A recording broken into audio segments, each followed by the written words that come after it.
Pakiusap ko lang kung sino man ho kayo, huwag niyong gamitin ang pagkakataong ito, ang trahedya namin. Yeah. Kung kayo ay sadyang nangangailangan sa buhay, parang awa niyo na ho, huwag niyo hong gamitin ito. Hello guys, mapagpalang araw sa ating lahat. Dito pa pananood natin ang nakikiusap at nagmamakawa na nga itong si Ma'am Hanilet Avincenia sa interview nga ni Maharlika, kasi nga ayon kay Maharlika, maraming mga OFW din doon ginagamit yung pangalan nila na kunwari ay humihingi ng mga financial na tulong. Kaya dito ay nakiusap na nga itong si Hanilet sa mga tao na ginagamit ang nangyayari ngayon sa kanilang pamilya. Kaya narito guys, panoorin natin. Magandang araw sa lahat ng aking mga kababayan.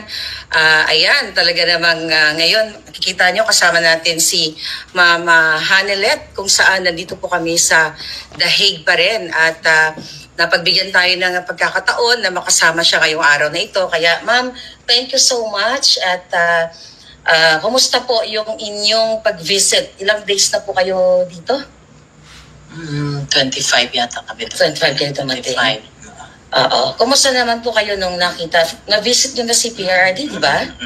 With Kitty? At pagdating niya doon sa ano namin, nagyakapan kami tatlo, tapos sabay-sabay kami ni Kitty kumanta ng happy birthday sa kanya. Oh, wow. Dito si Kitty sa kabilang pisngi, dito ako sa kabila, kasi kami kanta ng happy birthday.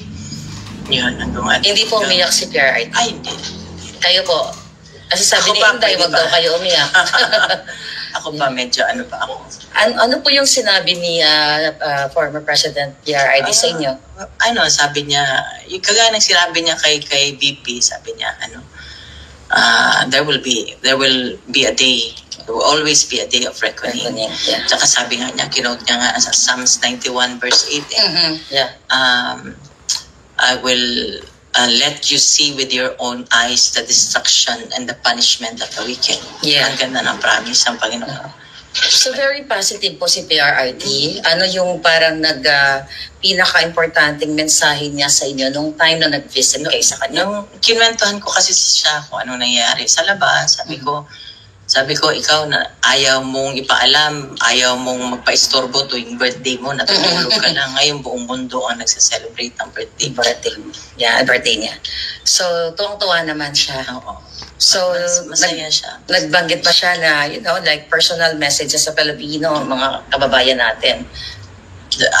Sabi niya, salamat sa suporta at sa pagmamahal. As usual, sabi niya, mahal niya ang lahat ng ang mga Pilipino sa buong mundo, sa Pilipinas at sa labas ng bansa. Saan mang parte ng bansa, mahal niya. Yun naman talaga Imiski na ng presidente siya, mas minahal pa nga niya ang Pilipino. Yeah. At ang Pilipinas. Yeah. So, ako po talagang nag-travel din ako para ma-witness talaga namin yung pang-aapi sa family ninyo. At lalo kay Pangulong Duterte, kitang-kita din naman namin, million tao talaga ang nag-support sa inyo. Pero ako po ay bilang isang just an ordinary citizen, marami ding lumalapit kasi sa akin ng mga taong minsan nagpe-pretend na they are connected with you, or I don't know, may mga nung kahapon sa ground nandoon ako, may mga pinaparating sa akin na mga information na may mga taong nangihingi ng tulong in behalf of your family. Inaalaw niyo po ba yon? Hindi. Pakiusap ko lang kung sino man ho kayo, huwag niyong gamitin ang pagkakataong ito, ang trahedya namin. Yeah. Kung kayo ay sadyang nangangailangan sa buhay, parang awa niyo na ho, huwag niyo hong gamitin ito. Dahil kami ho bilang pamilya, si VP Inday, si Congressman Pulong, si Mayor Baste, hindi ho kami hihingi ng tulong o financial na tulong sa ibang tao. Kami ho, kung kinakailangan naming umutang, yun ho ay gagawin namin. Merong nagkwento sa akin, maraming lumalapit kasi alam nila, desperado kami, di ba? Yeah. Lumalapit sila na ganyan. Sabi ko, kung kaya mong gawin, bakit hindi mo na lang gawin? Bakit, maraming mga kwento, mga storya. Sige, kung kaya mong gawin, gawin mo na lang. Yun ang ko. So So pakiusap ka lang, yung totoong nurse, alam mo, natulog sa bahay namin, Maharlika. Yung totoong nurse na nag-aalaga, ako nag-interview nan before pa siya naging presidente.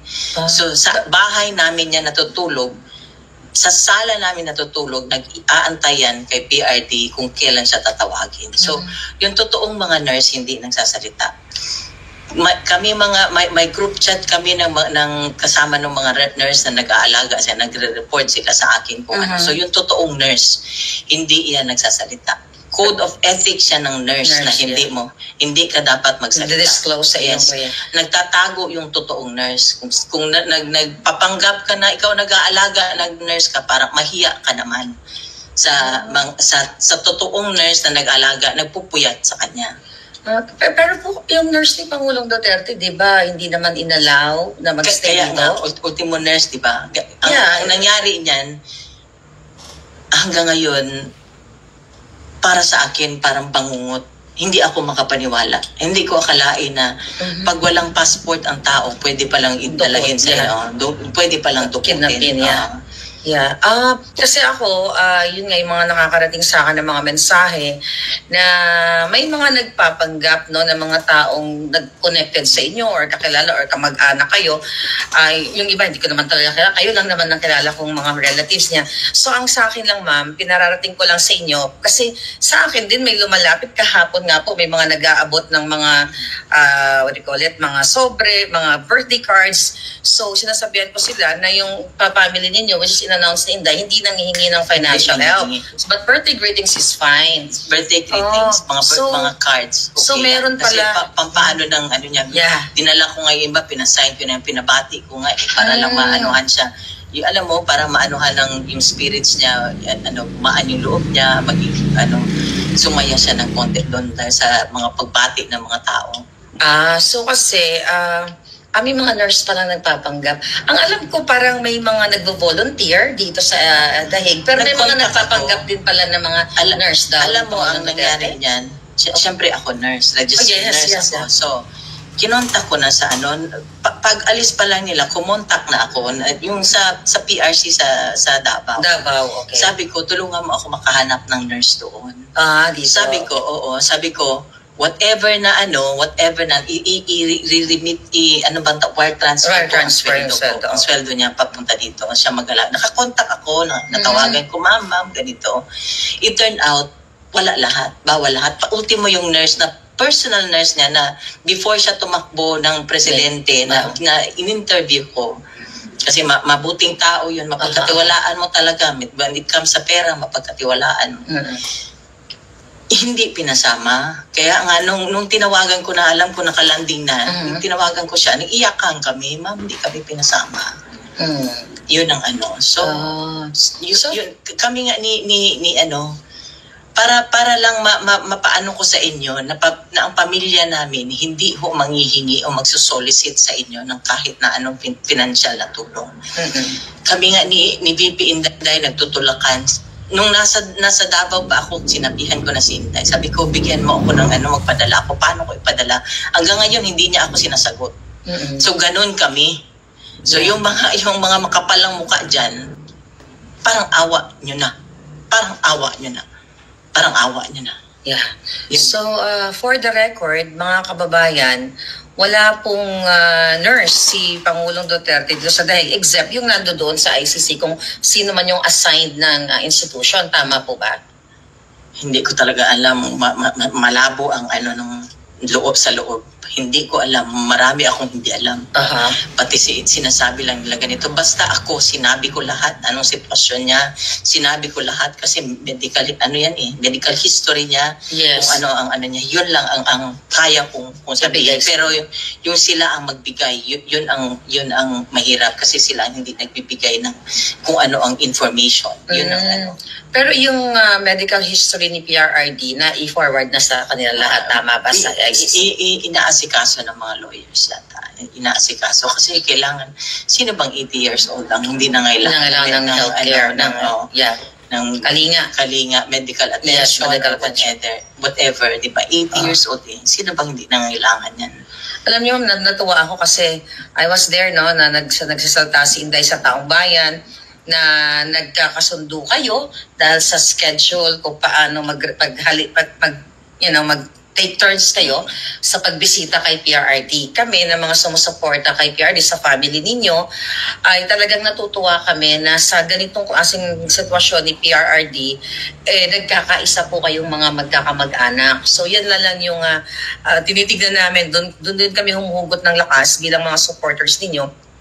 At ako naman nasa dahil for the first time na narinig ko sa inyo na mayroon palang nagpapanggap na mga nurses or whatever kay PRRD. So sana wag naman gawin yon. And alam ba ni PRRD po yun, yung mga ganong issue? Hindi niya na alam yun. Wag na natin sabihin. Hindi ko na, I tried, hindi ko na sinabi sa kanya anong situation after na umalis siya. Kasi talagang harassment. Yeah. Ako, doble ang trauma ko nung sa Manila, sa Davao. Doble talaga ang trauma ko. So, my daughter was not in Davao at the time. Yeah. After na. So, grabe, doble talaga trauma ko. Yeah. So, we're here for you, Ma'am Hanilet. Gusto ko lang, i-inform sa ating mga kababayan. So far, ano po yung, nasang stage kayo ngayon? Na-accept nyo na ba totally na napakidna o inabdak ang Pangulo? Reality na yun wala siya sa amin Ang ano na lang namin talaga, pinangawakan namin. Dasal na lang kami ng dasal. Dasal na lang ako ng dasal. Tsaka ang promises ng Panginoon, yun na lang. Yeah. Yun na lang talaga. Yeah. So, sana po talagang lakasan niyo yung loob ninyo. Kasi nakita nyo naman na milyon-milyong Pilipino ang nagmamahal sa inyo. May mga death threats po ba kayo so far? May mga wala naman. Pero yun na nga, marami sila kami lang. Yeah. Sa Pilipinas po ba yung mga, I believe, di ba, parang medyo tinakot kayo noon, nakakasuhan and everything. Then later on, niretract inurong nila. Ang bahay namin, susulungin daw. Kaya hanggang ngayon, ever since na dumating ako galing from Manila, hindi ako nakakatulog sa bahay namin. Kasi God. Sabi ng ko, papalipat-lipat ako. So, I spared my daughter from such. And then, yung isa ng maliit na bata namin, ko muna sa iba. Pinatira ko muna sa iba. So talagang nagdulot ng traumatic experience yung nangyari sa inyo. So paano nyo po nilalabanan yung ganitong klaseng feelings, emotion na may takot syempre at yung mga pagigipit na ginawa talaga not only sa inyo lalo na kay PRRD na na-witness nyo po talaga, ma'am? Alam mo, ito na lang inaano ko, Marlica. Tao lang sila, may Diyos kami. Yeah. May Diyos kami. Yeah, tao lang sila, may Diyos tayo na nagbabantay at maghusga sa kung ano man ang sabi nga ni PRD, this is only temporary. Yeah. So I hope talagang mapauwi na natin si PRRD. So yung mga lawyers naman, ginagawa naman nila yung dapat nilang gawin. And very positive po ba si PRRD nung time na nanonood kayo sa loob? Sobra. Mas siya. Hindi mo basta-basta Nagjo-joke pa rin siya, ma'am? Nakasmile pa rin siya. Nakasmile pa rin siya. Kasi pa rin niya yung kasi may mga guards doon. Aha. So, my friends. Mga friends niya yung mga guard, talagang parang yung pagiging ni Pangulo Duterte palabiro, na-apply niya doon sa mga guard. Saka mas siya nung nakita mo nung during the time doon sa Villamor. Yeah. Hindi pa ni Kitty ang emotional. Siya, kung kausapin niya yung mga hindi niyo ako kalaban, Adre. Oo, narinig ako na. Hindi niyo ako kalaban. Ganun lang niya, Adre, ikwento, makinig ka, ganun lang Pero ma'am, ano yung feeling, ano yung nakita nyo dun balik tayo dun sa Villamor na, yung mga polis ba, talaga bang parang sila, yung gusto nila yung ginagawa nila na gipitin ang kanilang dating, Hindi ko alam, kasi it's masyadong, subjective yan, sila na, yan, pero Kasi may mga lumalabas sa video na yung ibang mga police, may lumalabas lang na. Pero still, nandun sila, di ba? They implemented it. Yeah. Tumulong sila. They're part of the, they're accomplices sila ng pag-kidnap niya. Pero yun nga, which is, grabe po talaga yung pagigipit sa atin, lahat tayo, kasi ako ginigipit din ako, pero mas on dito na pag-uusapan na international, na nakikita talaga yung pagigipit kay Pangulong Duterte, at nakita din yung impact sa buong mundo kung paano siya pinrotektahan. So, panghuli na lang po, ano yung gusto nyong ibuhos na mensahe sa ating mga kababayan, yung mga gumagamit sa pangalan ninyo, yung mga nagsusolicit, yung mga sumusuporta? May nakausap na akong isa, kasi ako, Marlica, prangka ako eh. I can tell po. Sabi ko, pinandilatan ko nga ng mata eh, kung mayroon kayong magagawa, bakit hindi nyo lang gawain? Diba? Sige, kung meron kayong magagawa, sabi ko nga, sa abot ng aking makakaya, sige. Kasi lahat naman may kailangan may kabayaran, diba? Yes. Sabi ko, sa abot na aking makakaya, kung kailangan ko umutang, diba? Yeah. So, yun ang ano ko, na sana wag silang tumigil, dasal at suporta, wag yung tigilan, kasi nakita nyo naman ang ginawa niya para sa Pilipinas at para sa Pilipino. Yeah. Kung sa Binisaya pa kasi mas mabigat, hangyo ko o nakikiusap ako, para nyo na awa. Tulungan nyo po kami sa dasal, sa lahat po kung ano pong pwede nating gawin na maibalik ko siya sa amin. Wala na ho siyang gusto nga sa buhay. Gusto na at itig, gusto na lang niyang mamahinga. Yeah. Gusto na lang niyang mamahinga. Doon po sa lahat ng family ninyo na sumusuporta sa inyo at yung mga nagpapanggap na family. Doon lang ako sa message ko lang sa family lang, kasi family lang kami sa family na lang na sabi ko nandiyan kami, nagtutulungan kami, may group chat sila Kitty at mga kapatid niya, pagka kami lang talaga, wala kaming kung may narinig ako na may isa sa kapatid ng anak ko medyo naanuhan ng loob, sabi ko naki-encourage mo na, sabi ko kailangan matatag tayo ngayon, lahat. Umiyak man tayo, kailangan natin lumaban, kailangan natin siya ipaglaban. Pero nakakabilib po si Kitty, talagang yung tapang niya nakita namin kasi ako nakikita ko lang si Kitty sa mga reels, she's young and sweet. Pero nung nakita namin kung paano inabdak ang Pangulo, kung paano kayo ginipit doon, nagpakita siya talaga ng kanyang pagiging firm, matapang na bata at young age at may paninindigan. So as a mother, paano niyo po ba, brief and concise lang, sa amin, si Kitty, i-describe? Sabi ko nga noong pa yan, sabi ko, surrender ako sa anak ko kasi kaugali siya ng tatay niya. Okay. So at sabi ko nga sa loob, sabi ko sa papa niya, sabi ko, you'll be proud of her kasi talagang kaugali siya ng tatay niya. Kaugali siya ng tatay niya. Kitang-kita naman namin.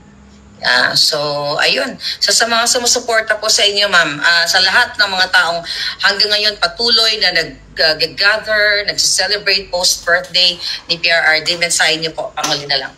Maraming salamat sa inyong lahat. Alam ko nagdarasal kayo. Yung mga messages ninyo napapasa ko, hindi ko man kayo masagot isa-isa.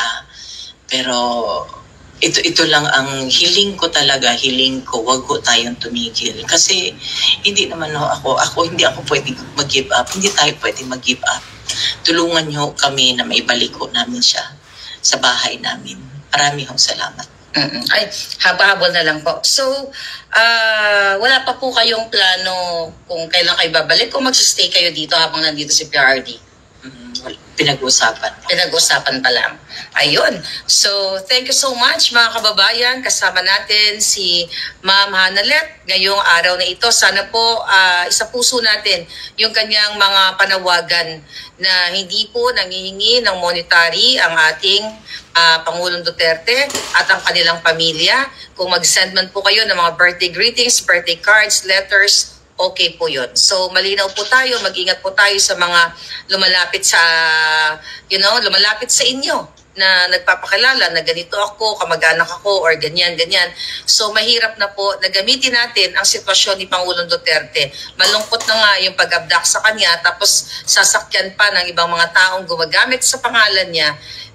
Hindi po tama yon. At ayaw ni PRRD na ganon. Kung talagang totoong love niyo ang PRRD dahil sa kanyang mga ginawa sa bayan natin, huwag po natin siyang gamitin. So maraming salamat, Ma'am Hanalet, sa inyong pagbigay ng kahit busy